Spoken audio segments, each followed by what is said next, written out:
Hey, welcome back everybody to jw.'s exclusive woodshop. Today I'm making a 3-dish serving tray out of some red oak that I got at our local big box store. As you can see here, I am in Carbide Create with our settings for height, width, thickness, as well as the machine we're using and so forth. This is a 3/4 inch piece of red oak, like I stated before, from our local big box store. I had this all ready. I had it sand down and prepped before I got it in the machine. As I'm looking here to double check all my stuff, make sure everything's right. I have my grid set to a 1/4 inch, which means every one of those squares on that piece of layout right there is going to be 1/4 inch. Here are my tool paths, and if you look there, I've got 3 separate tool paths. If you look there, there's 2 pocketing and 1 contour. The contour is going to be that one there, where we have a slight curve to it, which will be used a 1/4 inch down cut bit, as well as our interiors. Those are going to be used with a 3/4 inch bowl bit that I ordered off Amazon, and I had to specially program. If you want to know how that happened, go ahead and give me another like and follow, and I will review that as well. Then on top of that, I'm going to use that same 1/4 inch drill bit, down cut bit, to just do a light inlay in these, just so epoxy can fit into it, as well as so the dishes don't move. Okay guys, so as you see, we've already cut out our 3 little spots for the dishes, as well as our other channels with that bowl bit. It is moving quite slow, but it only took about an hour, even with that specialty bit, to get this, making sure everything is in line straight, making sure it's cutting properly, making sure we set our RPMs at the right spot. Which after some multiple trial and error with this new bit, I finally got it to what I was looking for. And if you look very closely right there in those 3 center dishes, there's just a slight incurve for those dishes that I have going on that are going to be going there. And now we're going to take that just 1/8 of an inch, if not less, maybe a 2 millimeters off the bottom here, to give us a nice little channel for when I'm going to pour some white epoxy in there to make it look like a pearl white, just to give it a channel and a space for that epoxy to sit and smooth out. With that bowl giving that curve at the bottom, sometimes it looks like it wants to run up the sides, sometimes it doesn't. We just want to make sure we have a nice channel in there for that epoxy to sit, as well as make sure it's all flat and level. So guys, after I got it off of the CNC, I got it all cut out of its stem plate, got it all ready, got it smooth, sand all the way to 320, as well as 400 and even 500. And here I'm just taking it again with some 1000 grit sandpaper. It's not really needed. I just like the way it feels when I do that. It gives everything a nice smooth to the touch feel. I like 1000 grit just before I do anything because I like how it feels, but that's personal preference. If you don't want to, you don't have to. Again, up to 320 is just fine. Even 220, considering that this is going to have a layer of butcher blocking on it. I would still recommend at least 320 because the butcher blocking is going to require you put 3 layers of it on.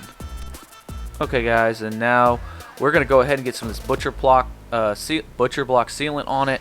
It is food grade. Make sure if you're going to be making this for food or someone's going to be using it for an actual serving tray, not just a catch-all tray, it needs to be food safe. So that way the food sits on it, there's no toxic stuff.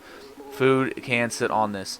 We're going to go ahead and wipe it on. I just do a very small layer on the top, trying to go with the grain, get all those little nooks and crannies, making sure everything gets that stain. This is a stain and food sealant. It is different from some of the other ones that this company makes, where it's just a clear top coat that gives you a nice topping of it. It almost makes it like a plastic, and as it dries, it seals up and gets really nice and crisp and hard to seal it from any food preservatives.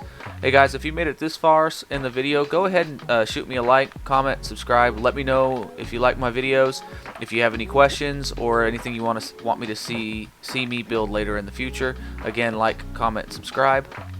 Alright guys, so we've let this dry for a day. I've done 3 coats at sanding at 320 in between dry times. So now that we have it there, I'm going to go ahead and get my brander. Make sure that it has a nice hot heat to it. I'm going to stamp it right there in the middle. I'm going to sand over it, make it nice and smooth. I always like branding my stuff on the front and also the back, especially on these. You can see there. Then I turned it over, and I've already branded the back. I figured you've already seen it. Why don't I show you again? Now I'm going to add just a light chamfer to the bottom of this board. The chamfer is going to help when you put your fingers under it to try to pick it up. I am going to put rubber feet on this, but they're only a profile of maybe 1/4 inches thick. Not going to be a lot of space to grab this. I'm not going to be doing any integrated handles as of now, but I am definitely have to find a way to make this easier to pick up. So like I said, we're just doing a small chamfer just to raise it up a little bit, give you a spot for those fingers to grab and be able to lift. Okay, now guys that we've got that chamfer put on, I'm going to go ahead and stain in food grade butcher block the back. Doesn't really need it, but since it could be holding food and this is an actual food serving tray, go ahead and do all sides, front, back, underneath, corners, whatever you want to call them, top, bottom. Make sure it's always food grade because you never know what's going to get under here. It could be sitting on water, someone could spill something, and the last thing you want it to do is get into this wood and it start to stink, and then the customer or whoever you've made it for has to throw it away, and you put all this work into it just for it to find itself in the trash. Alright, it's been another day, so I let it sit up. Now I'm going to go to my go-to Total Boat resin with some pearl white pigment, and like I said, this is a 1-to-1 is what they've recommended. It says 2-to-1, but the stuff that I got from Total Boat recommended 1-to-1. So I did 7 pumps of each here. Probably could have went with 5 just because it was a little messy and it took me a while to get everything cleaned up and make it nice. But you can't go wrong with Total Boat. I've done many of projects, many of things with this stuff. It works very well, very quick cure time, especially the slow hardener. Gives you plenty of time to work with it, as well as it hardens very well. I don't have any issues. As you can see here, guys, I'm going to mix it up. I use a little fork on top of my drill. I know that's not professional, but it works. I give it a blend. I do it for about a minute. It recommends 2 minutes when you're doing it by hand, but with a drill and it mixing like that, a minute's fine. And man, look at that white. That is a beautiful pearl white. I don't know about anybody else, but pearl white's definitely one of my favorites when it comes to epoxy. Okay guys, now it's come to the pour, and you'll see why I said put that little 1/8 of an inch, not even, maybe a 2 millimeters groove, just to give it a spot for that epoxy to flood. I'm going to pour it in here, be very sparing with it. Remember, it's going to smooth out. We got it on a flat surface here. You don't want to over pour because then that whole channel just goes to waste. We want this to be pretty much right on the number, and pouring epoxy, getting on that number is very difficult and takes many tries. As you can see up the top that I made it, oops, and it already dripped.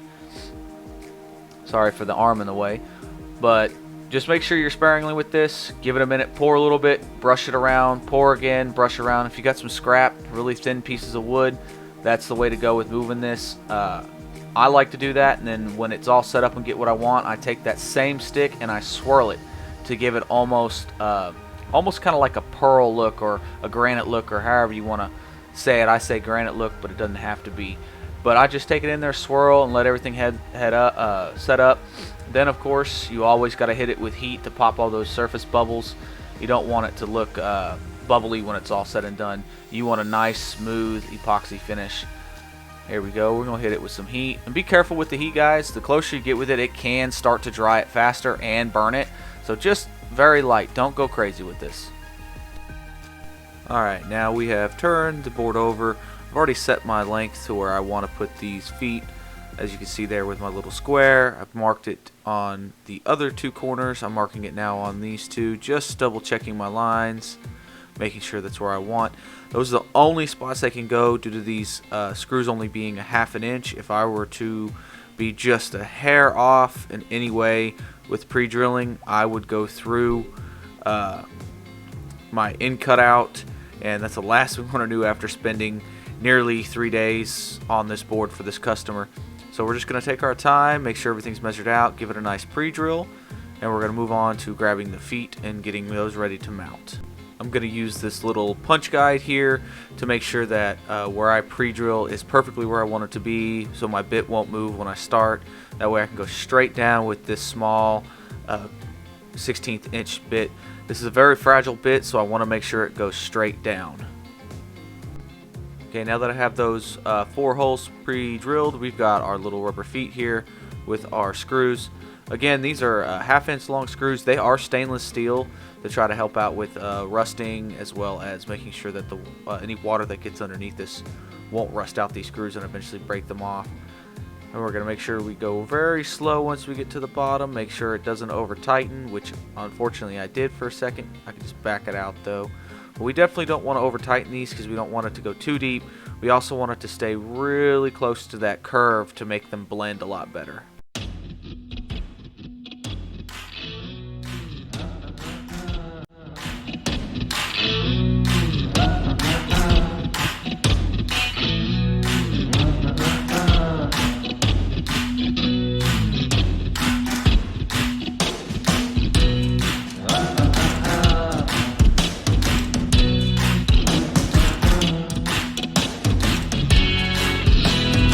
I hope you all enjoyed the video. Please like, comment, subscribe, and check out all my other social medias.